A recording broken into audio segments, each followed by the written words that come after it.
Diasco Foot, le miroir du football de la diaspora congolaise.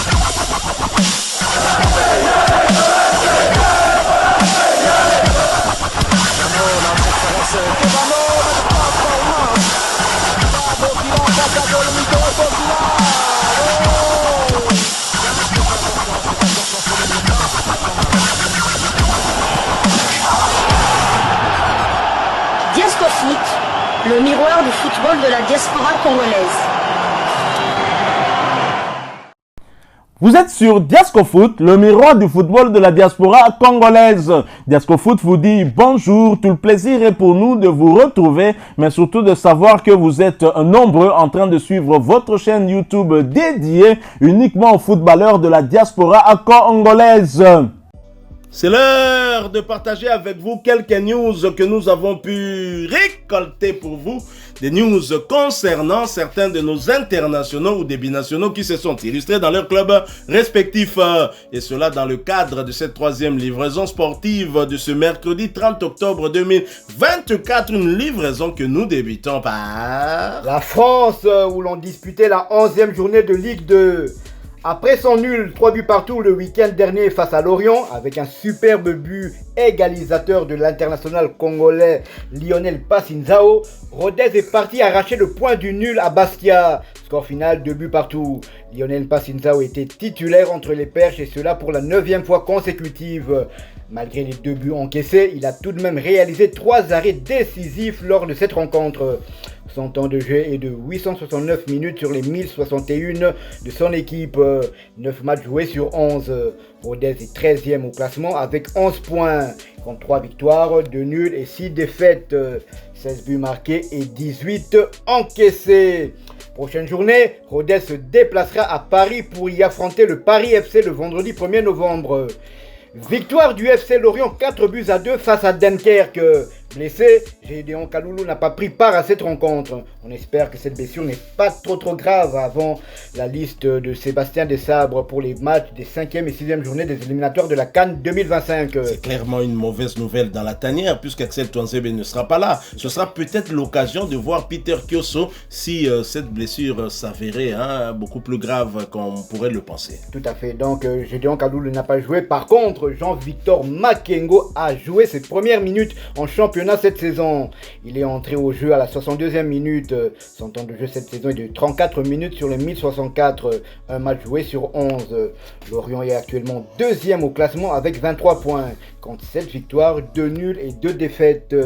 22 buts marqués et 12 encaissés. Prochain match, Lorient se déplacera sur le terrain du Clermont Foot le vendredi 1er novembre. Toujours en Ligue 2, match nul entre Grenoble et Annecy. 0-0, score final. Fabrice Sakala avait débuté la rencontre sur le banc avant de faire son entrée au jeu à la 82e minute. Son temps de jeu est de 540 minutes sur les 1062 de son équipe. Il a joué 8 des 11 matchs.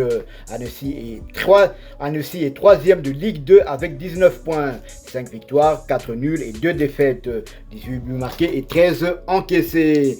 Prochain match, Annecy accueillera Pau le vendredi 1er novembre dans le cadre de la 12e journée de la Ligue 2. Nous quittons la Ligue 2 française et la France. Nous allons cette fois du côté de l'Angleterre. En Angleterre où l'on jouait la 8e de finale de la Coupe de la Ligue anglaise. Brentford et Yohan Wissa gagnent difficilement au tir au but après un résultat nul au terme du match qui les opposait face à Sheffield Wednesday. Le score final était d'un but partout au tir au but. Brentford l'a emporté 5 tirs contre 4. Brentford est donc qualifié pour les quarts de finale de la même compétition. L'international congolais Yohan Wissa a débuté ce match sur le banc. Il a fait sa montée sur l'aire de jeu à la 66e minute. Son temps de jeu cette saison est de 484 minutes sur les 1158 minutes possibles. Il a participé à 8 des 12 matchs avec son club avec à la clé 5 buts inscrits et une passe décisive délivrée. Le prochain prochain rendez-vous pour Brentford, ce sera en Première Ligue pour le compte de la 10e journée. Un déplacement sur le terrain de Fulham le lundi 4 novembre 2024 sous le coup de 21h de Kinshasa, 22h heure de Lubumbashi. Et oui, j'ai bien dit, Yohan Wissa a 5 buts et pour cause, l'international congolais a été réhabilité. Comme quoi, justice dédiée. Il y en a. Auteur du deuxième but de Brentford face à Ipswich le samedi dernier, l'international congolais Yohan Wissa a vu son but lui être refusé dans un premier temps, le qualifiant d'un but contre son camp du défenseur d'Ipswich, Harry Clark. Finalement, le panel d'appel d'accréditation des buts de la Première Ligue va le lui accorder et à juste titre. La nouvelle fait suite à la décision portée en appel par Brentford. 3 experts du football du panel d'appel d'accréditation des buts de la Première Ligue ont examiné les images. Ils ont déterminé que le but devait être crédité à l'attaquant de Brentford qui n'est autre que l'international congolais Yohan Wissa, ce qui fait passer son compteur de 4 buts à 5 en seulement 6 matchs de Première Ligue cette saison. Avec ses 5 réalisations, Yohan Wissa se classe désormais à la 8e place au classement des meilleurs buteurs de la Première Ligue pour cette saison en cours. Avec seulement 6 matchs joués et plusieurs semaines d'indisponibilité suite à une blessure, le Congolais peut viser le haut du classement des buteurs où le Norvégien de City, Erling Haaland, règne en maître avec 11 réalisations marquées. Mais attention, il les a inscrits en 9 journées alors que Yohan Wissa a 5 buts en 6 matchs. Il pourrait donc rattraper, s'il met 3 fois des doublés, il pourrait rattraper Erling Haaland. Donc voilà, l'international congolais qui est finalement réhabilité, c'est une très bonne chose. On en discutait d'ailleurs dans la rédaction sur ces buts refusés aux attaquants alors que le ballon filait tout droit vers le but. Une fois touché par le défenseur, on attribue cela au défenseur. Exactement, donc Yohan Wissa a marqué 5 buts sur 6, donc ça fait un total de 0,9 buts par match. C'est vraiment extraordinaire, c'est un ratio digne des plus gros punchers de la Première Ligue. Et d'ailleurs son coéquipier, son binôme, Bemont, lui il a marqué 8 buts en 8 rencontres, donc un peu une moyenne, lui c'est une moyenne de 1 but par match. Le deuxième buteur c'est 0,9, tout à fait magnifique. Comme on l'a dit ce matin, on espère vraiment que Yohan Wissa aura sa chance aussi au Léopard en pointe de l'attaque. Pourquoi pas l'essayer contre la Guinée ou bien contre les... Puisque ça marche avec Brentford. Tout à fait. Nous quittons l'Angleterre pour l'Allemagne où l'on jouait le deuxième tour de la Coupe d'Allemagne. Victoire et qualification d'Augsbourg face à Schalke 04. Score final 3-0. Le troisième but de la rencontre a été marqué par l'international congolais Samuel Essende à la 90e minute. C'est son 4e but de la saison. Il a marqué 2 buts en coupe et 2 en championnat. Il est actuellement le meilleur buteur ex-aequo d'Augsbourg avec Claude Maurice. Samuel Essende avait débuté la rencontre sur le banc avant d'entrer au jeu à la 59e minute. Son temps de jeu cette saison est de 520 minutes sur les 961 possibles. Il a joué 8 des 10 matchs d'Augsbourg.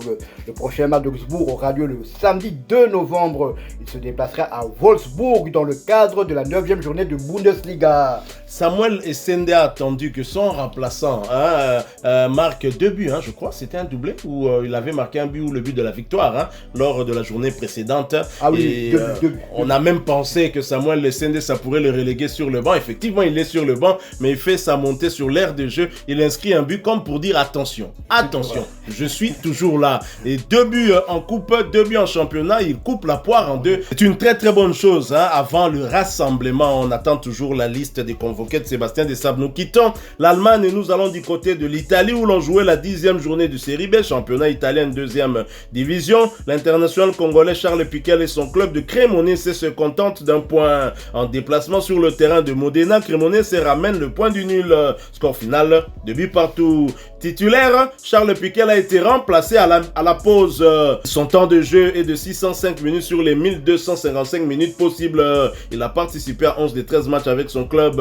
Après ce partage, Cremonese occupe la 4e place de Série B avec 18 points, 5 victoires, 3 nuls, 3 défaites, 17 buts inscrits contre 13 encaissés. Et prochain rendez-vous pour l'US Cremonese, ce sera pour le compte de la 11e journée du même championnat et la réception de Pise. Ce match est prévu pour le dimanche 3 novembre novembre 2024, sous le coup de 15h heure de Kinshasa, 16h heure de Kwandrouma. Nous sommes dans la province de l'Ituri, à l'est de la République démocratique du Congo. Voilà qui me fait à cette troisième livraison sportive de ce mercredi 30 octobre 2024. Si vous l'avez aimé, laissez-nous un maximum de j'aime. Merci de partager avec nous en commentaire votre point de vue. Abonnez-vous sur cette chaîne Diasco Foot parce que nous sommes le miroir du football de la diaspora congolaise. Encore une fois, merci à vous, avec espoir de vous retrouver bientôt dans un autre sujet d'actualité. En attendant, portez-vous bien. Diasco Foot vous dit au revoir.